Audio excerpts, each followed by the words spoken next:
अस्सलाम स्टूडेंट्स, मैं हूं आपका टीचर ज़ुबैर। स्टार्ट करते हैं अपना आज का लेसन। आज हम करने जा रहे हैं एक्सरसाइज 2 का क्वेश्चन नंबर 8। क्वेश्चन नंबर 8 जो है मैं रीड कर लेता हूं। A cook uses 15 2 litre bottles of cooking oil in 4 week. एक कुक है जो कुकिंग के लिए 15 2 लीटर की बॉटल्स ऑयल की यूज़ करता है, ठीक है। और वो कितने दिनों के लिए यूज़ करता है? 4 वीक्स के लिए, ठीक है। यानी 4 वीक के अंदर वो कितना ऑयल यूज़ करता है? 2 लीटर की 15 बॉटल्स, ठीक है। If he decided to buy 5 litre tins of cooking oil instead, ठीक है।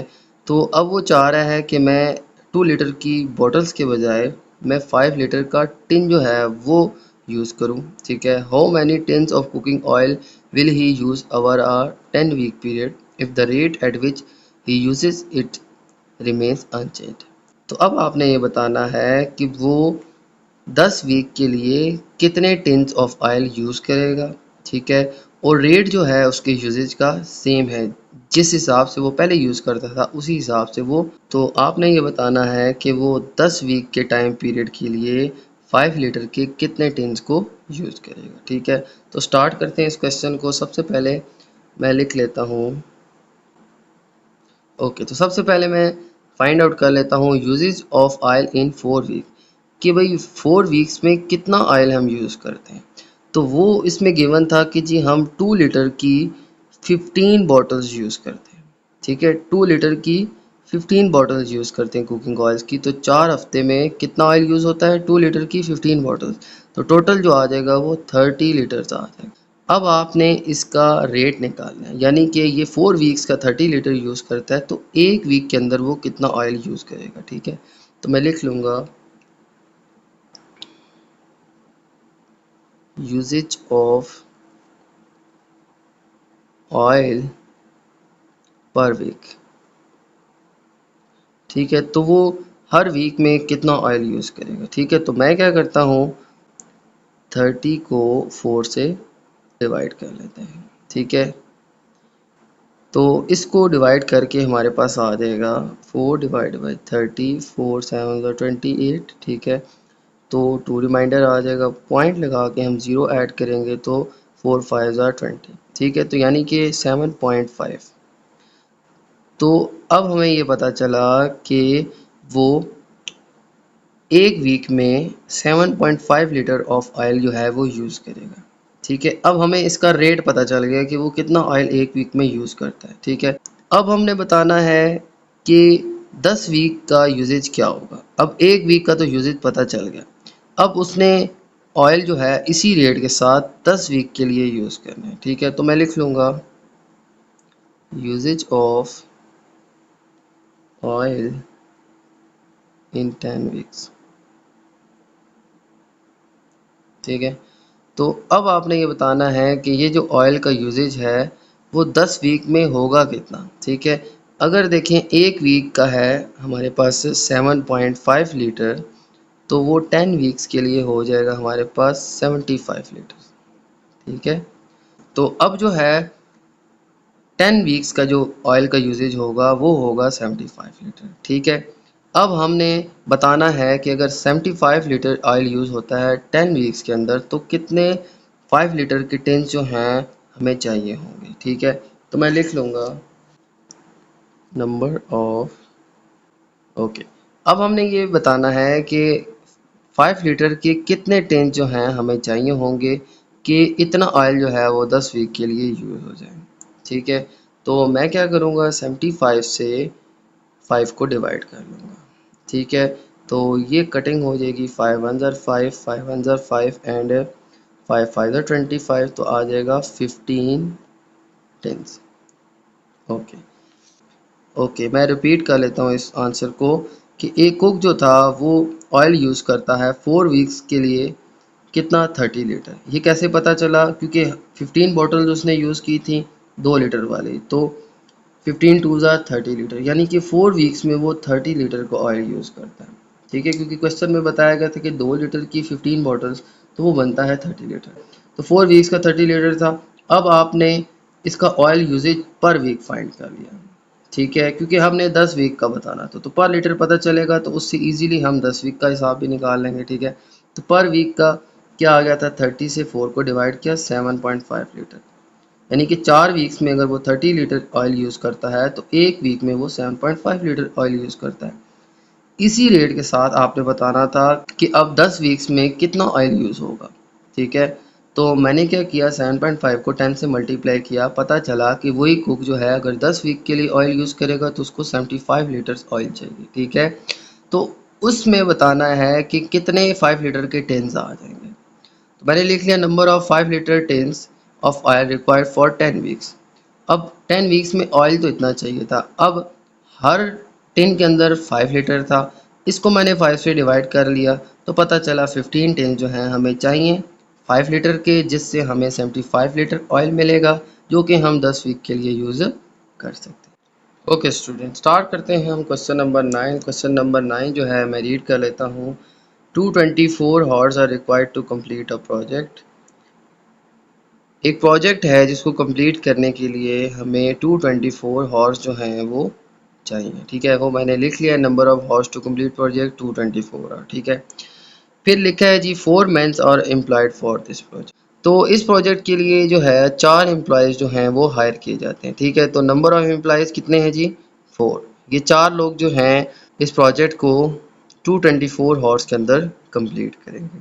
ठीक है, तो फर्स्ट पार्ट मैं रीड कर लेता हूँ। The hourly rate of each man is $7.50। अगर हर शख्स का जो हॉली पे है, ठीक है, वो है $7.50। If 4 men do not work overtime, find the total amount to be paid to them।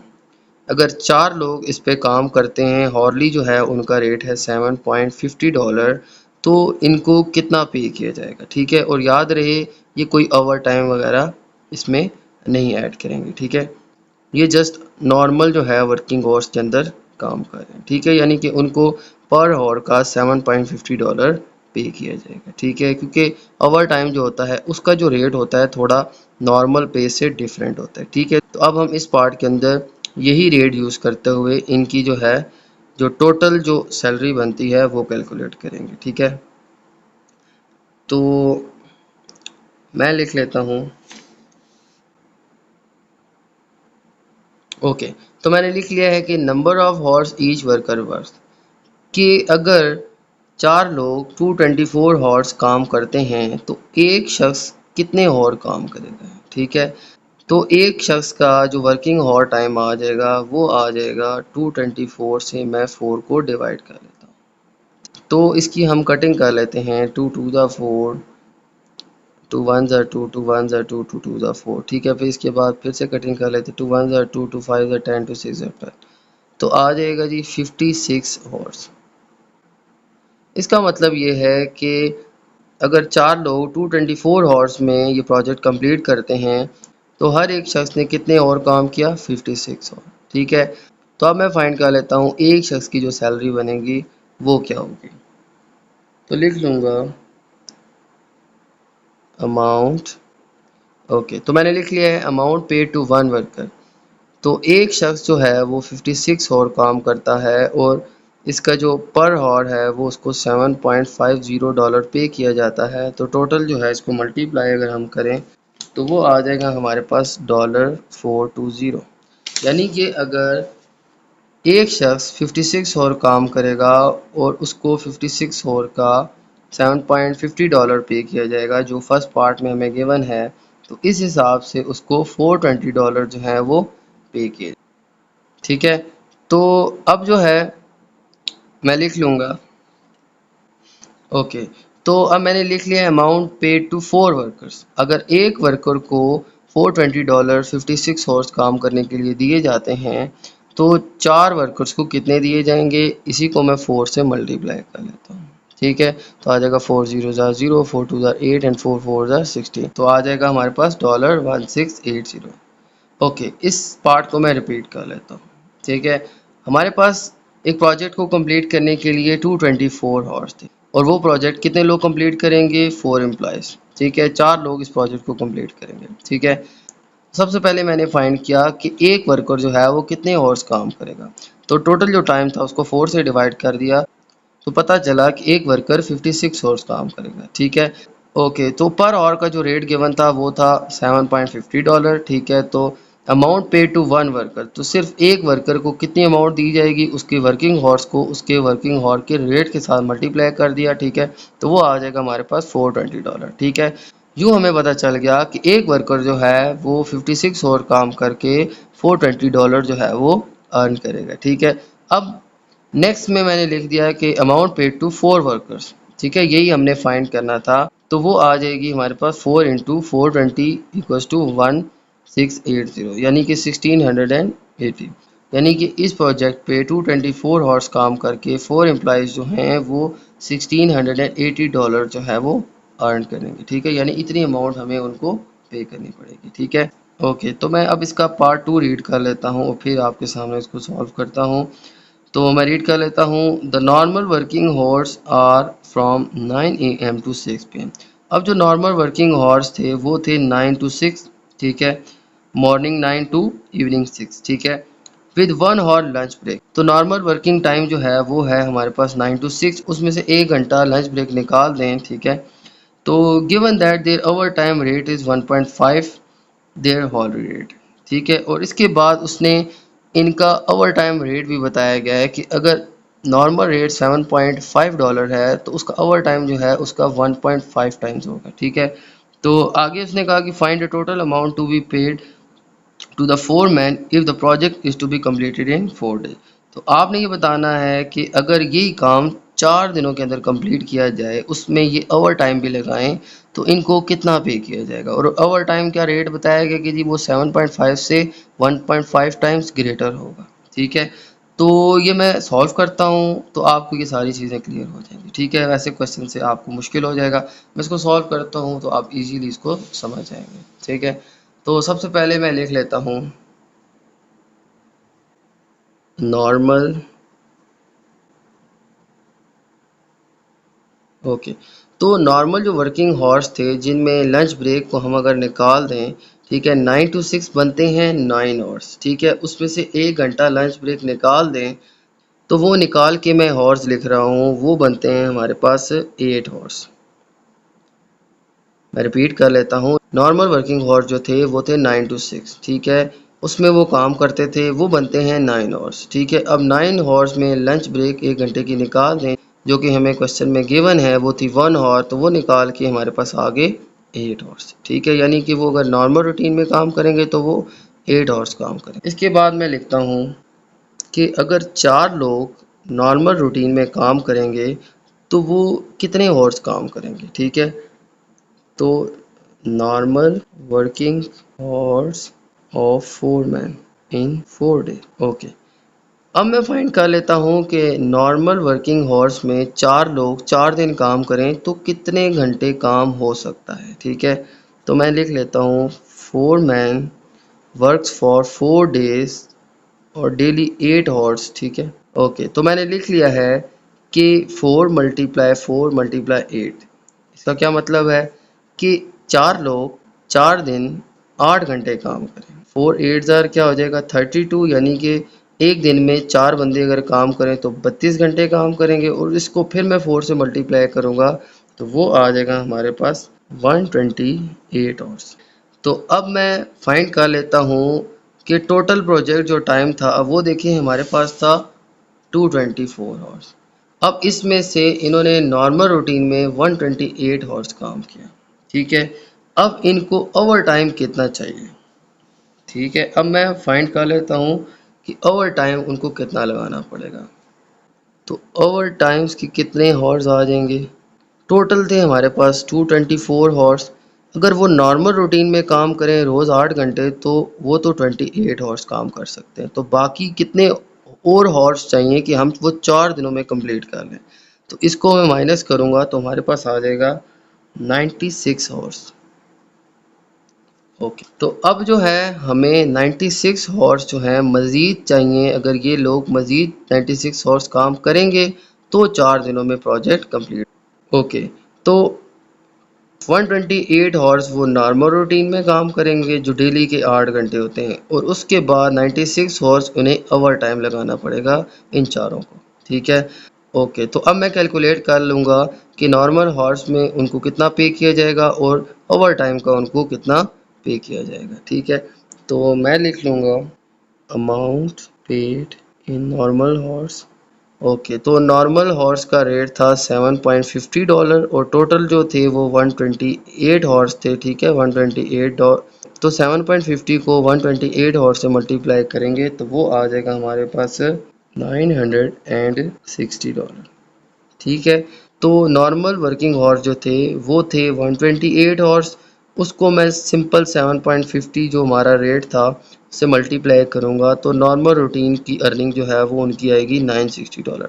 अब जो ओवर टाइम लगाएंगे वो लगाएंगे 96 हॉर्स। तो अब मैं ओवर टाइम की अमाउंट भी निकाल लूँगा, तो लिख लूँगा amount paid in over time. तो अब जो है वो ओवर टाइम की जो अमाउंट थी वो नॉर्मल अमाउंट से 1.5 टाइम ग्रेटर थी। तो नॉर्मल अमाउंट थी हमारे पास 750, इससे 1.5 टाइम ग्रेटर क्या होगी, तो मैं 7.50 को मल्टीप्लाई कर लेता हूँ 1.5 से, आ जाएगा 11.25। ओके, अब मैं 11.25 को मल्टीप्लाई करूँगा 96 हॉर्स से। ठीक है, तो वो आ जाएगी हमारे पास अमाउंट $1080। ओके, ये जो अमाउंट थी ये नॉर्मल 128 हॉर्स की थी और जो ओवर टाइम की अमाउंट आ गई है वो हमारे पास आ गई है 1080। ओके, तो अब इनको टोटल कितनी अमाउंट पे की गई। ओके, तो अब मैं लिख लूँगा total amount paid to workers कितनी आ जाएगी। ये थी इनकी नॉर्मल पे, ठीक है, $960 प्लस प्लस $1080। ओके, तो 960 प्लस 1080 को प्लस करेंगे तो आ जाएगा $2040। यानी कि जो हमें नॉर्मल हॉर्स की अमाउंट जो थी वो $960 पे की गई और फिर जो ओवर टाइम की जो थी वो 1080 पे की गई। तो टोटल जो अमाउंट थी वो हमारी 2040 जो है वो पे की गई थी 4 डेज़ के अंदर काम को कंप्लीट करने के लिए। ठीक है, तो इस आंसर को मैं दोबारा से रिपीट कर, तो 4 डेज़ के अंदर हमने काम ख़त्म करना था। ठीक है, नॉर्मल जो वर्किंग डेज़ थे उनका जो टाइम था 9 to 6, ये 9 आवर्स बनते थे जिसमें से 1 आवर्स लंच माइनस कर दें तो आ जाएगा 8 आवर्स। ओके, उसके बाद मैंने लिख लिया normal working horse of 4 man in 4 days जो थे वो कितने आ जाएंगे। अगर 4 लोग 4 दिन 8 घंटे काम करें तो हमारे पास टोटल आवर्स आ जाते हैं 128 आवर्स। तो प्रोजेक्ट की रिक्वायरमेंट थी 224 हॉर्स, जिसमें अगर वो नॉर्मल रूटीन में काम करें तो 128 हॉर्स ही काम कर पाएंगे। ठीक है, तो 4 दिनों में प्रोजेक्ट ख़त्म करना था जिसके लिए उन्हें ओवर टाइम लगाना पड़ा। ठीक है, तो कितने और हॉर्स काम करना पड़ेगा, 96 हॉर्स, यानी कि इनको 96 हॉर्स का ओवर टाइम लगाना पड़ेगा। ठीक है, तो उन्होंने ओवर टाइम किया और उसका उनको पे किया गया। नॉर्मल हॉर्स में वो काम करते हैं 128 हॉर्स, तो नॉर्मल हॉर्स की जो अमाउंट उन्हें पे की गई वो आ $750 मल्टीप्लाई बाय 128, तो टोटल जो है वो $960 4 लोगों को पे किया जाएगा सिर्फ नॉर्मल हॉर्स का। ठीक है, तो फिर ओवर टाइम की कितनी अमाउंट पे की गई, उसका जो रेट था वो था नॉर्मल हॉर्स के रेट से 1.5 टाइम ग्रेटर, तो वो आ जाता है हमारे पास $11.25। तो 96 हॉर्स को मल्टीप्लाई कर दिया ओवर टाइम के रेट से जो कि था 11.25, तो आ गई हमारे पास अमाउंट 1080। तो नॉर्मल हॉर्स को जो पे किया गया वो था $960 और फिर ओवर टाइम का पे किया गया तो वो था $1080। तो यूं हमने दोनों अमाउंट्स को ऐड कर दिया तो टोटल जो है वो 4 दिनों का पे किया जाएगा $2040। तो ये प्रोजेक्ट अगर हम 4 दिनों में कंप्लीट करना चाहते हैं तो ओवर टाइम लगा के हमें $2040 जो है वो पे करना पड़ेगा 4 दिनों का। ठीक है, उम्मीद है आपको समझ आ गई होगी। अगर फिर भी आपको कन्फ्यूजन है तो आप इस वीडियो को अगेन से देखें। ठीक है, ताकि आपकी जो कन्फ्यूजन है वो दूर हो जाए। ठीक है, तो मेरी इस वीडियो को लाइक कर दीजिएगा, मेरे चैनल को सब्सक्राइब कर दीजिएगा और ये वीडियो अपने बाकी दोस्तों के साथ भी शेयर कर दीजिएगा। इजाज़त चाहते हैं आपसे, अल्लाह।